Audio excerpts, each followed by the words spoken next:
Now, if you're wondering why there are so many empty shelves in your local supermarket, then a shortage of lorry drivers is one of the main reasons, we're told. Reports say the army has been put on standby to provide HGV drivers if the problems continue. You've probably seen some of the pictures, haven't you, both in the newspapers and on TV. Let's speak to Richard Burnett. He's the Chief Executive of the Road Haulage Association. Hello to you. Thanks so much for joining us on the programme this morning. What's going on?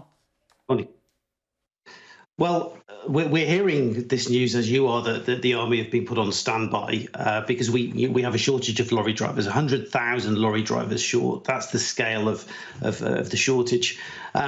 DFT, Department for Transport, are denying any knowledge of this statement. So whether or not this is a statement that's come from Downing Street to say that we're putting military on standby, I guess we're trying to get some clarity from that. But there are only 2,000 registered HGV drivers within the military. About 40% of those are actually territorial army. So this really isn't going to scratch the surface at all or give any reassurance that as things get worse during the summer, as drivers take more holidays and we've got no drivers to backfill, that this is really a resolution to the problem at all. Is it the pink-demic or is it Brexit?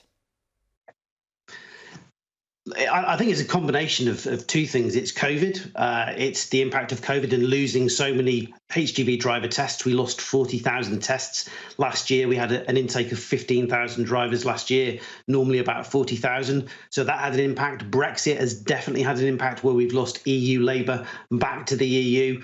And it's that perfect storm where these elements have come together and we have insufficient drivers to now cope with the demands and volumes as we unlock from the COVID pandemic.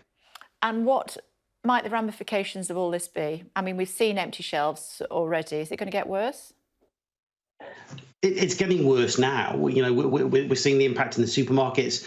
Drivers that drive refuse vehicles are being attracted away by higher wages. We're seeing significant wage increases in many sectors. That's going to mean difficulties in terms of collecting waste. As we head into the Christmas period, the Christmas build, which starts in August, September, we're going to see significant challenges there in terms of preparing for Christmas. But also we're seeing impacts on ports and railheads where containers that come off those ships are stacking up because drivers, we've got insufficient drivers to be able to clear those and put those into the retailers. So we've got challenges across the board here, and we really need government to wake up and realise that the only short-term solution here is to address this through the shortage occupation list, the Home Office shortage occupation list, and with temporary visas to allow us in the short term to get additional labour in while we train a UK-based workforce, which is going to take at least 18 months to tackle. OK. Richard, it's good to talk to you. Hopefully it'll all get sorted soon, but do keep us up to date, won't you? Thanks a lot.